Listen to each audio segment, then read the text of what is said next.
Yo, what's up, guys? It's King Sean here, and we have some top 30 visits updates that we have to talk about in today's video, and pretty significant top 30 visit updates as well. We'll definitely go in depth with these guys in today's video, but before we do, make sure y'all leave a like down below, subscribe if you're not already subbed up, and turn on notifications. And with that out of the way, let's get straight into today's video. Event Standing put out a report. Commanders are holding a Group 30 event on Tuesday, which is tomorrow. Prospects expected to attend include running back Ollie Gordon, offensive tackle Josh Conerly, offensive tackle Anthony Belton, defensive end Donovan Ezaraku, cornerback Maxwell Hairston, and cornerback Quincy Riley. So this kind of reminds me of a Top Golf event we held last year where we just invited all these different guys, these quarterbacks and other non-QB prospects to Top Golf on one day, and a lot of people criticized it. I didn't have a big issue with it. Just if we, get the right guys in the draft, right, select the dudes that fit the culture, fit what we want to do, I was fine with it. So it looks like we're going to do some like that again. Not sure if it will be at Top Golf, but it does look like we're going to hold another top 30 event like that once again tomorrow, Tuesday, right? So super interesting.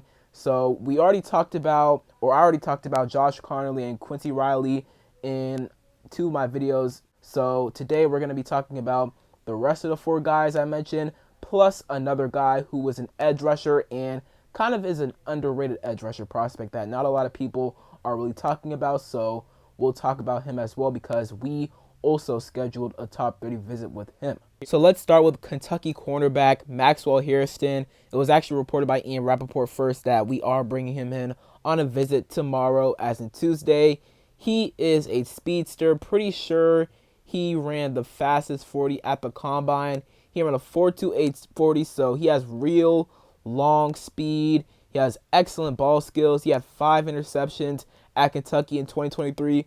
Only one this past season, but that's because he only played, I want to say, like 5 or 6 games, right? So didn't play the entire season, which is why he only had 1 interception. But when he's fully healthy, he is able to take the ball away, and that's what he did back in 2023. He's really good at reading the QB's eyes. He's really good at it, especially in zone coverage. Fast when driving on the ball. He plays the ball very well, and he's never getting beat deep because of that long speed, right, which is really good.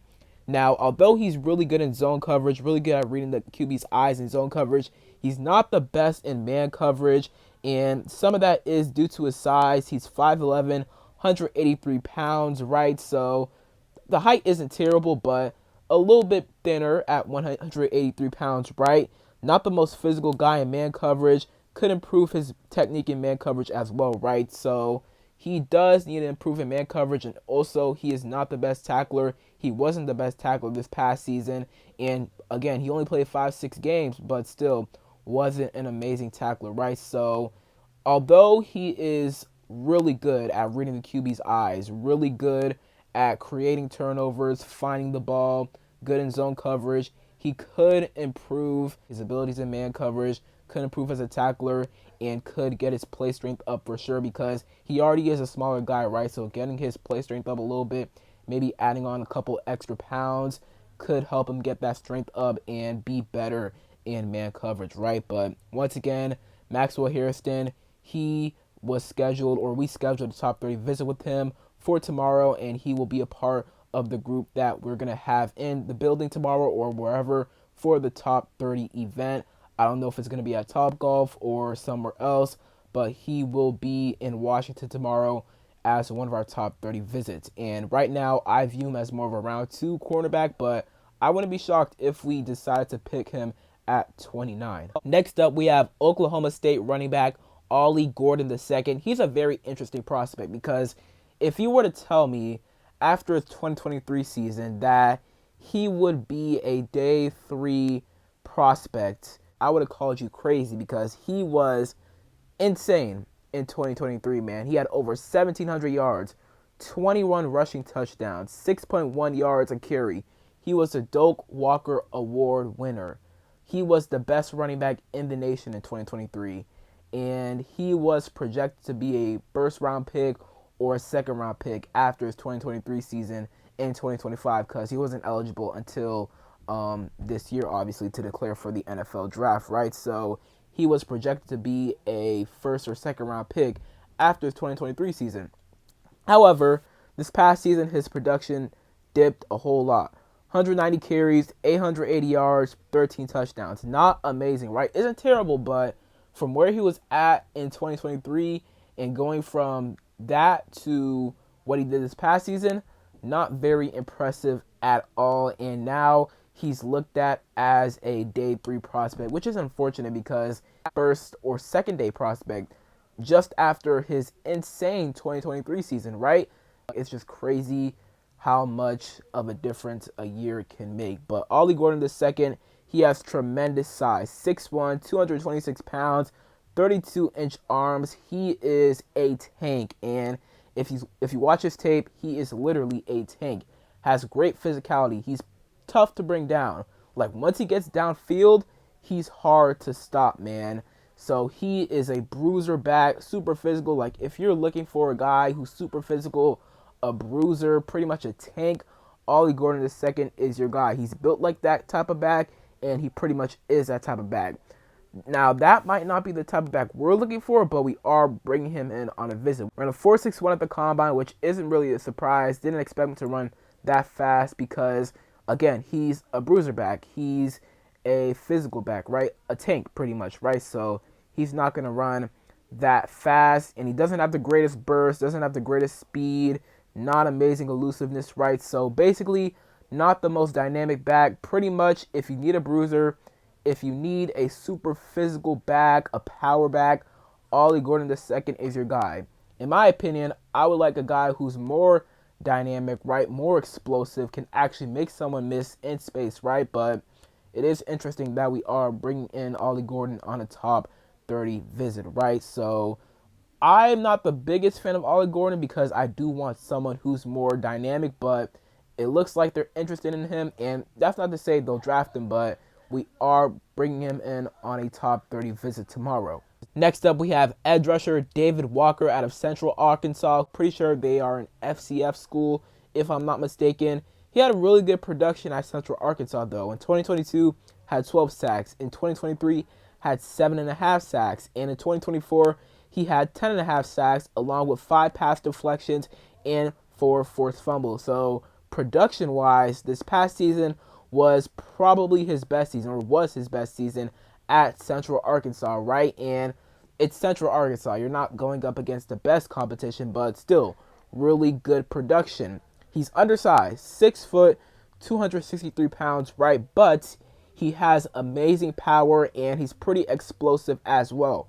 Run a 4.69 40 at the combine and put up pretty solid 3-cone and shuttle times as well. He had a nice vert and broad jump for an edge rusher, right? So he tested very well, and it showed that he's pretty explosive. And if you watch his tape, he is pretty explosive. He has really good movements. I was very impressed with him at the combine when, that was airing about a month ago.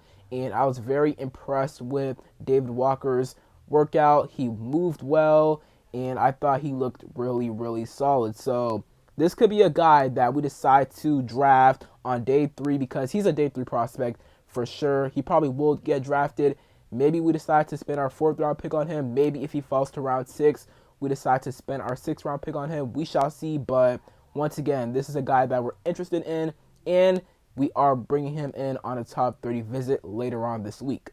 Next up, we have Boston College edge rusher Donovan Ezaraku. And man, I love Donovan Ezaraku. He is one of, if not my favorite edge rusher prospects in this entire draft. And by the way, I'll be coming out with a few videos later on this week talking about some of my favorite prospects at several positions like running back, edge rusher, and receiver. So stay tuned for those videos because those will be super interesting. But Donovan Ezaraku, man, I absolutely love this guy, man. He's got everything, to be honest with you.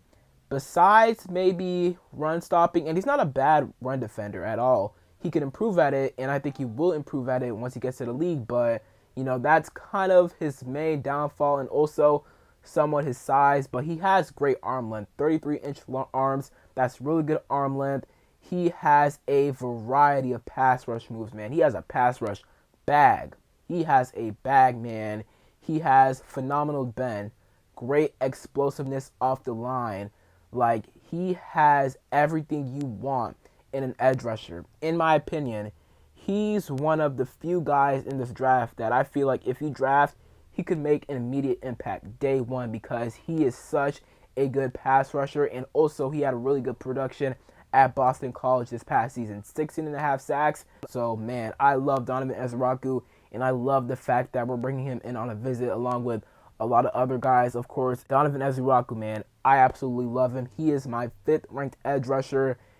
If he's there at 29, me personally, I'm sprinting the card in, man, because he is an absolute dog. And then the last guy up here is offensive tackle Anthony Belton out of North Carolina State. This guy is a big dude. Like, he is huge. 6'6", 336 pounds, 33 and 7/8 inch arms, 10 and a quarter inch hands. He's a big guy. Like, he's one of the biggest tackle prospects in this entire draft class. He's a left tackle, and I find it interesting that we've mainly interviewed or met with left tackles, right? Like Wyatt Milam, left tackle. Josh Connolly Jr., left tackle. I think Jared Christian Lichtenham, if I'm not mistaken, he's a left tackle as well. And now Anthony Belton on a top 30 visit tomorrow with us, left tackle, right? So it looks like we may be adding a left tackle in the draft, right? Not sure when, but we might, right? And Anthony Belton, he is probably a day 3 guy, maybe a round 4, round 5 guy. So if we decide to take a developmental tackle on day 3, Anthony Belton could be that guy for sure. Don't know a ton about him, haven't watched him yet. I want to try and watch some tackles next week, so I just will have a feel on how some of these guys are. Like an Anthony Belton, right? Like Josh Connolly Jr. I watched some of Josh Connolly Jr., but not a lot on him, right? So I haven't really gotten to the tackles yet, is what I'm trying to say. So do want to get to some of the tackles, and Anthony Belton might be a guy I get to, but just judging off of his scouting report, man, he's a big dude, and he has the size, has the athletic tools to be a pretty solid tackle in the league. So once again, we are bringing in Anthony Belton on a top 30 visit tomorrow. So that's it for today's video. Hope you guys enjoyed. Comment down below your thoughts on any of the guys I talked about in today's video. And other than that, it's been King Sean, and I'm out. Peace.